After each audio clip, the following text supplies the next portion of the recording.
4월 4일 방송을 시작하겠습니다. XRP의 가격이 655원. 그동안의 가격 상승, 물량 소화하고 다시 한번 가격 상승, 그리고 물량 소화 중입니다.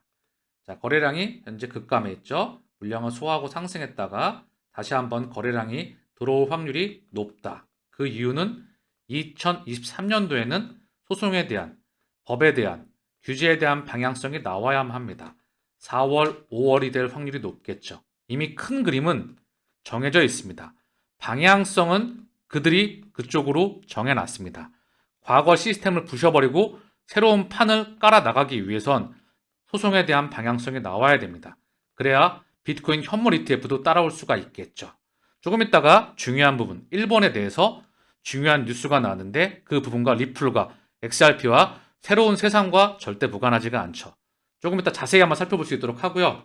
XRP는 떨어질 때마다, 지금처럼 떨어질 때마다 매입하는 전략은 유효합니다.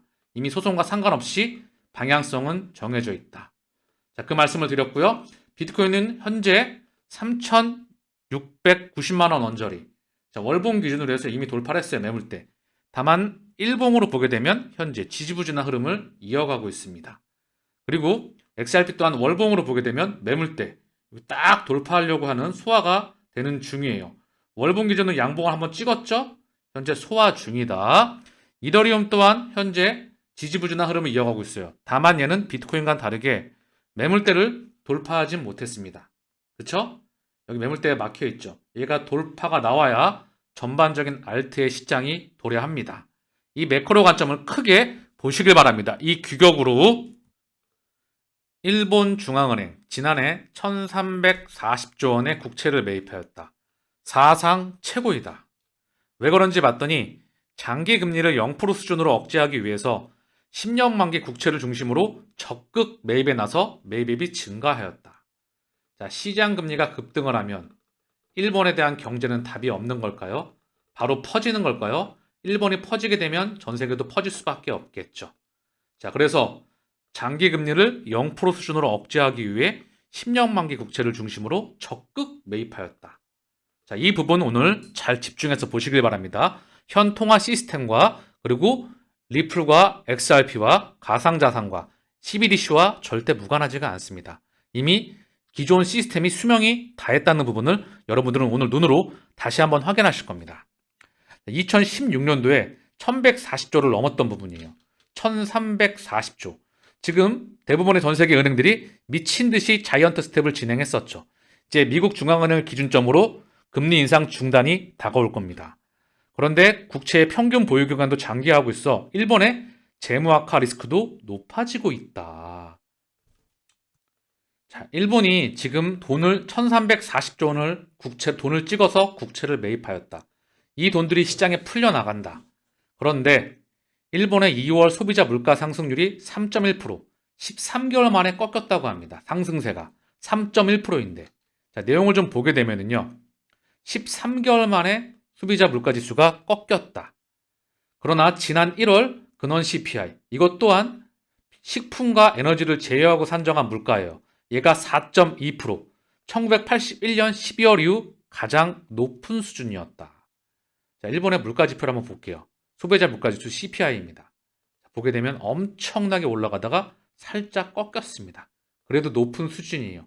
이 상황에서 물가가 튀었는데 물가가 안정되지 않았는데 여기다가 돈을 또 찍어댄다. 심지어 미국 10년 만기 국채를 0으로 맞추기 위해서. 현재 지금 일본의 기준금리는 마이너스입니다. 얘만 금리를 못 올리고 있어요. 마이너스 금리입니다. 엄청난 인플레이션에 금리를 못 올리고 있다. 일본 경제는 어디로 가는 걸까요? 이미 일본은 이를 알고 있다. 답이 없는 노답 경제인 걸. 그렇기 때문에 2015년부터 새로운 시스템을 준비하고 있었습니다. 참고사항으로 언급을 드립니다. 이미 일본 중앙은행은 양적 완화를 넘어서 질적 완화까지 확장해 있습니다. 통화정책은 이미 기준금리가 마이너스죠. 양적 완화는 국채, 정부를 넘어서 민간까지, 회사채와 주식까지 중앙은행이 보유하고 있습니다. 이미 통화에 대한 시스템은 이미 끝났어요.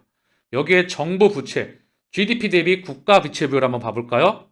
GDP 대비 국가 부채 비율이 무려 265입니다. 일본의 GDP 대비 정부 부채가 265%, 일본의 부채 비율이 250%인데 일본은 280조 돈 푼다. 이 상황에서 돈을 현재 다시 한번 1340조 원을 풀었던 겁니다. 국채를 0으로, 금리를 0으로 맞추기 위해서. 물가 또한 휘었는데 현재 답이 없는 일본 경제 상황입니다.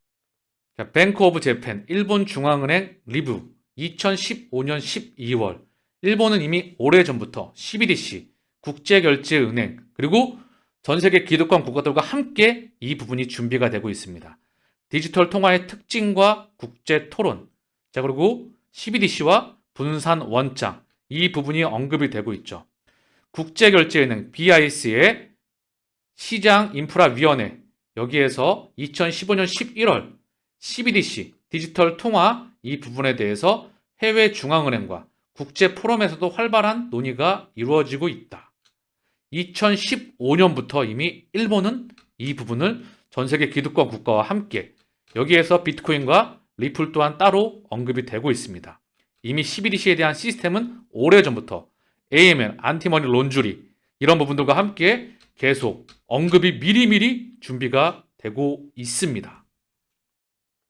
2017년 4월 24일 신송금 시스템 국내연합 미쓰비시 도쿄 UFJ도 참가하였다.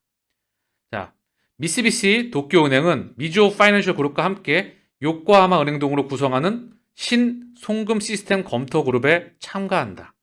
가상화폐의 핵심 기술인 블록체인을 활용해서 저비용으로 송금하는 구조 구축에 공동으로 임한다.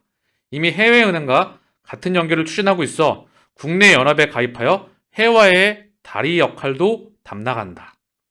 가입하는 것은 국내 대기업, 지방은행, 47개 은행이 참여하는 컨소시엄, 미국 벤처기업 리플이 개발한 시스템을 사용하여 송금 비용을 낮추거나 24시간, 365일 즉시 결제할 수 있도록 하는 것을 목표로 하고 있다. 미쓰비시 UF은행은 해외 송금 분야에서 이미 미국, 유럽의 대기업 6개 은행과 연계해서 송금 서비스 편의성 향상에 임하고 있다. 자, 일본 내 메이저 은행과 더불어서 대부분의 은행이 이 시스템에 대한 준비가 오래전부터 되어 왔다.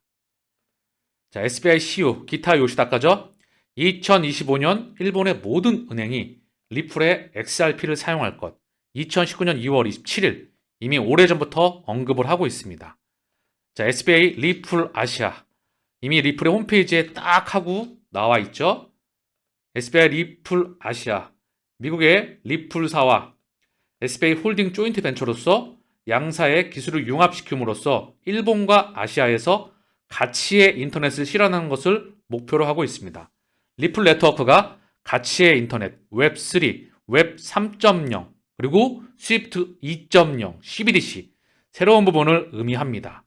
DLT, 분산 원장 기술을 통해서 단일 API를 통해 참여 금융기관과 직접 연결할 수 있어 40개 이상의 통화로 70개 이상의 국가에 실시간으로 확실한 송금을 수행할 수 있습니다. SBI 리플 아시아는 리플렛을 제공하는 일본, 한국, 일부 동남아시아의 금융기관, 송금 사업자에게 실시하고 있습니다. 여기 나와 있죠. 딱 하고 SBI 그룹 60%, SBI 리플 아시아, DLT 기술을 활용한 각종 핀테크 솔루션의 기획 개발. 자, 이 부분이 오래전부터 준비가 되어 왔다. 자, 리플 이사회의 바로 오쿠야마 마사시, SBI 홀딩스의 임원이자 SBI 리플 아시아의 CEO입니다. 다시 한번 언급을 드리지만 SBI, 소프트뱅크, 비전펀드, 여기에 투자됐던 전 세계의 자금들, 각각 섹터, 전 세계의 섹터를 분담하면서 이미 확장하고 있습니다. 미래 그림과 답안지는 정해져 있습니다. 중간에 흔들기가 진행되겠죠. 이 부분을 본인이 확신하신다면 이 마라톤을 완주할 수 있을 거라 생각을 합니다. 자, 미국 메인주의 에릭 브레인키 상원의원이 금융기관 암호화폐 예금 허용 법안을 추진한다. 금융기관의 암호화폐 예금 허용 법안을 추진한다. 자, 계속 시계추가 뒤로 밀려가는 것 같지만 한쪽에서는 땡겨오고 있습니다. 에릭 브레인크 미 메인주 상원의원이 메인주 금융기관이 100% 준비금을 보유한다는 조건으로 비트코인 등 암호화폐 예금을 허용하도록 하는 법안을 4일 현지 시간 메인금융서비스위원회에 제출한다. 해당 법안은 와이오밍주의 블록체인 은행 규정을 기반으로 작성됐다. 앞서 와이오밍주는 2019년 일명 블록체인 은행으로 불리는 암호화폐 커스터디, 자산 수탁 관리 비즈니스 관련 규정을 발표, 특수 목적 예금, 인가를 받은 기업이 암호화폐 예치 및 대출 서비스를 제공하도록 허용한 바 있다. 브레인키 의원은 이번 법안과 관련해서 진행될 청문회에 여러 업계 전문가들을 초청했다. 그 중에는 바로 존 디튼 변호사, 리플 커뮤니티를 대변하는 존 디튼 변호사도 포함되었다. 자, 한쪽에서는 굉장히 딜레이 되는 것처럼 보이지만 한쪽에서는 시계추가 땡겨오고 있다. 자, 존 디튼 변호사가 XRP는 바퀴벌레, 핵정쟁에도 죽지 않는다. 본인의 트위터를 통해서 XRP는 마치 바퀴벌레와 같다. 핵전쟁에도 죽지 않는다. 그러면서 XRP를 두고 똥코인이든 증권이든 원하는 대로 불러라. 중요한 건 XRP만큼 탄력적인 암호화폐는 없다는 점이다. 조금 더 제가 플러스 알파 또는 필터링해서 언급을 드리면요. 답안지입니다. 그냥 미래에 XRP로 답은 정해져 있어요. 여기에 CBDC, 전 세계 내수용 CBDC가 있죠? 국내에서만 도는 일명 소매용 CBDC, 각 국가별 CBDC가 있습니다. 그리고 전 세계 결제망은 다 연결이 되죠. 그리고 기득권 국가들이 발행하는 거액결제용, 도매용 CBDC가 있습니다. 도매용 CBDC와 소매용 CBDC, 그리고 스테이블 코인이 있겠죠. 얘네는 돈이다. 거액결제용이냐, 소액결제용이냐. 그리고 전 세계 결제망이 있죠. 이 리플 네트워크, 여기에 바로 코인과 토큰과 CBDC와 얘네들이 혈관으로 이동합니다. 그리고 XRP가 여기 중심에 있다는 거죠. 그래서 100만 분의 1로 쪼개게 설계가 되어 있습니다. 리플에 투자했던 사람들은 전 세계 기득권이자 주인장입니다. 바퀴벌레라고 표현하는 것보단 이미 답안지가 나와 있죠. 자, 코인시어스의 주간 자금 흐름 보고서에 따르면요. 지난주에 디지털 자산 투자 상품에 250만 달러가 순유입되었는데 이는 전주 비교해서 33%가 감소한 수치입니다. 다만 XRP는 각각 80만 달러가 순유입되었습니다. 자, 그래서 중요한 건 어떻게 가격과 소송과 방향성이 정해지는지 차분하게 살펴보시죠. 자, 친 리플 변호사, 제레미 호건 변호사죠. 암호화폐 보유량의 75%가 XRP이다. 나머지는 25%는 비트코인이다. 구체적인 보유 물량은 밝히지 않았다. 제가 언급을 드렸죠. 자, 5개 플러스 마이너스 알파, 많게는 10개. 각 섹터별 XRP를 기준으로 해서 비트코인, 이더리움, 그리고 각 섹터별 대장, 대체 불가능한 1등 섹터의 1등에다가 바로 가격이 떨어질 때마다 지속적으로 모아가는 전략을 취해라. 그래야 시장이 흔들리지 않고 장기간 동행할 수 있다. 자신 있으면 하나만 담으셔도 됩니다. 다만 지칠 확률이 높겠죠. 그래서 기준점으로 보유량에 대한 비중을 본인의 판단하에 알아서 비중을 조절하셔야 되겠죠. 그래서 제가 지난번 언급을 드렸어요. 비트코인, XRP, 이더리움, 그리고 파일, 호라이젠, 지캐시, 이더리움 클래식 많은 부분에 대해서 언급을 드렸죠. 중국의 1등 코인. 자, 그리고 각 섹터의 대장들에 대해서 가격이 떨어질 때마다 모아가는 전략을 취해라. 그래야 흔들리지 않고 장기간 갈 수 있습니다. 크레딧 아그리콜과 SEB, 디지털 채권 거래 플랫폼 공동 개발한다. 자, 크레딧 아그리콜, 프랑스 투자은행과 SEB, 스웨덴 은행입니다. 프랑스 투자은행 크레딧 아그리콜 CYB와 스웨덴 은행 SEB가 손을 잡고 블록체인에 기반을 둔 디지털 채권 거래 플랫폼을 개발한다고 코인데스크가 보도하였다. 중요한 내용입니다. 블록체인에 기반을 둔 디지털 채권 거래 플랫폼. 새로운 판때기를 또다시 만든다는 거죠. 지난번에 이와 비슷한 내용을 전달해 드렸었는데요. 먼저 이 플랫폼을 이용해서 기업들은 효율성 개선 및 실시간 데이터 동기화를 목표로 블록체인 네트워크에서 디지털 채권을 발행할 수 있게 된다.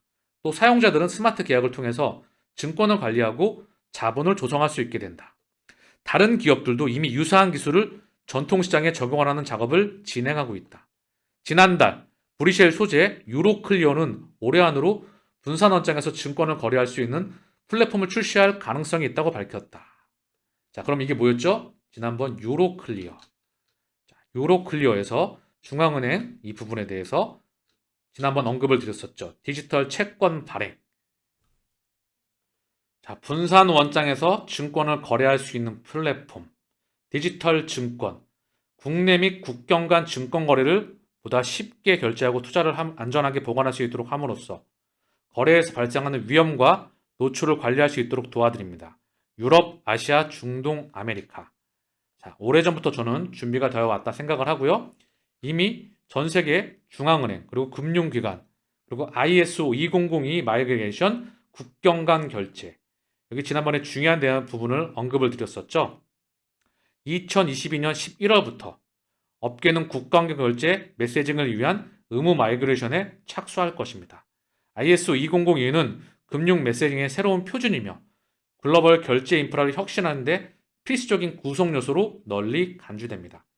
MT 형식의 현재 결제제 메시지 방식에서 ISO 2002의 메시지로 대체됩니다.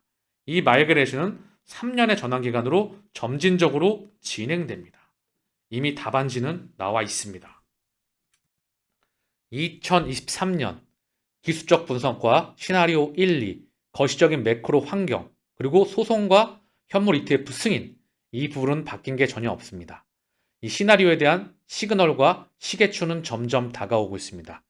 자, 지치지 마시고요. 우직하게 동행하시기를 바라겠습니다.